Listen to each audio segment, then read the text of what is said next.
What does it truly mean to be unequally yoked? Have you ever seen two waters running together in opposite direction with opposite flow, but yet they are in the same body, coming together in a state of oneness? That there is turmoil, that there is confusion, that there is destructive energy, especially when not channeled appropriately. If we present to you an idea that you have an iron and you hit it on wood, the iron will damage the wood as it gets dull. But if you are iron and you come in contact with another iron of equal value and composition, then you will get sharpened. That takes us into our segue into the passage of scripture which comes to us from Proverbs 27 and verse 17. It says to us, iron sharpeneth iron, so a man sharpeneth the countenance of his friend. And if you love someone, you are willing to die for that person. And in a relationship, in a marriage union, you are willing to die as a man for your wife, and vice versa. The wife is willing to die to protect the integrity, the dignity of the husband. But the idea of enjoying these dynamics is not only an idea, it is the reality of many. However, those who enjoy it are usually so consumed by the enjoyment that they have no time to dabble in the trivialities that exist in the world. And as such, the fantasy is sold to you. It is sold to you in entertainment. Have you ever realized that persons who sell us these fantasies, they have never had a true success in their relationship? They move from one partner to another, to another, to another, getting married or intermarrying for a season, and then they move over into destroying someone else's relationship. But then they are the same one in Hollywood, Nollywood, Jollywood, Collywood, whatever wood they want to be in. They are the ones, the same individuals, selling us the fantasy, the fairy tale ending of the happily ever after.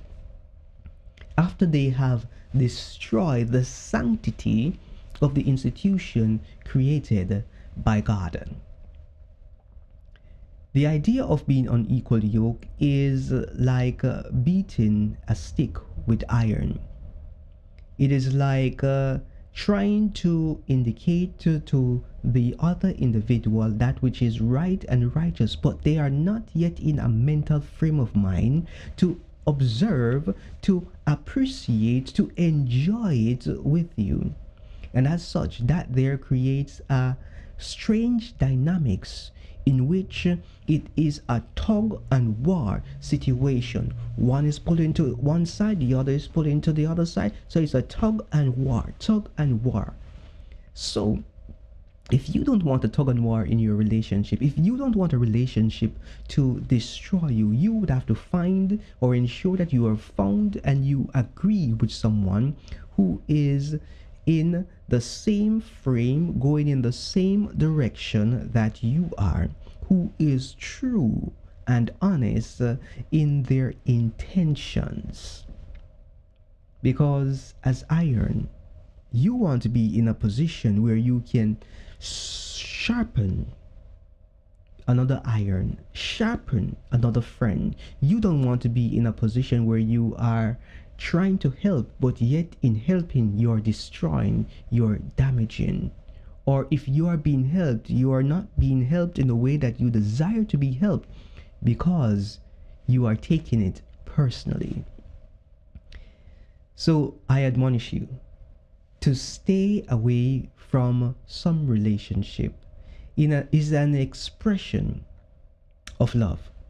So when you don't go into certain relationship, staying away from them is basically saying, I love you so much that I don't want to destroy you, so I will not be in this relationship with you. But God understands why it is that you have to say no to certain relationship, because you are both protecting yourself from becoming dull and being a stumbling block in the other person's way.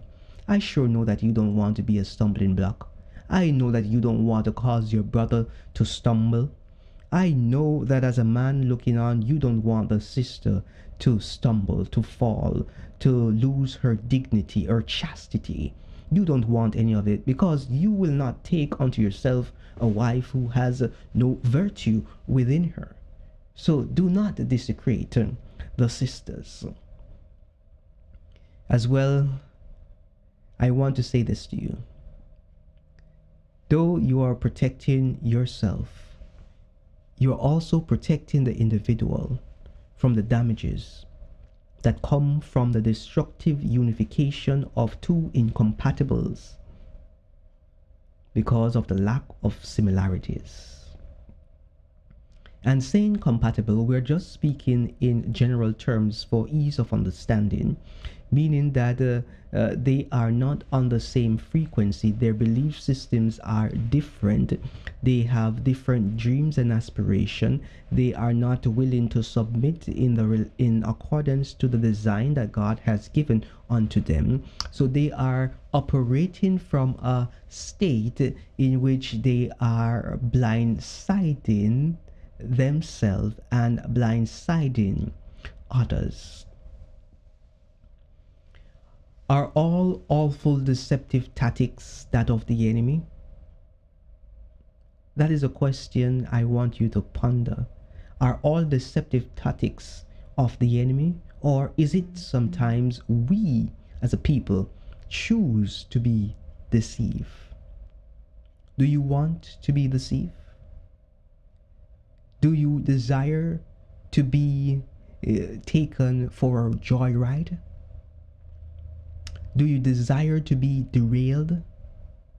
Or do you desire to have a rendezvous with the enemy in his camp?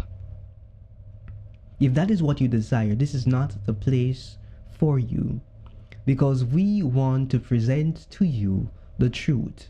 People of God and people of the world are not designed for each other.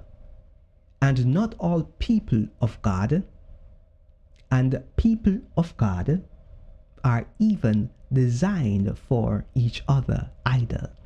So you can be going to the same church, eating from the same plate, living in the same community, sharing in allegedly the same belief structure, but yet you are not suitable for each other. That brings us back home to the point that the Israelites and the Philistines were never designed for each other. There is no need to seek inclusion if you are an Israelite. However, if you are a Philistine, nothing is wrong with denouncing the sins of your people and repenting, being baptized and reformed, while securing your salvation in Jesus Christ. We must admit the value, religious concepts, belief, the philosophy, the ideologies, and worship.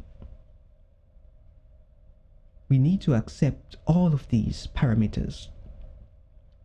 They are polar opposite from people who are not in alignment with the will of God. Those who are in the middle and are indecisive are actually Philistine and are not yet Israelites, because they have not truly been converted. Amos 3 and verse 3 says, can two walk unless they agree? What are your thoughts on this? Leave it in the comments below so that we can enjoy and have further conversation on these matters of why it is important, it is imperative that you choose to be yoked equally.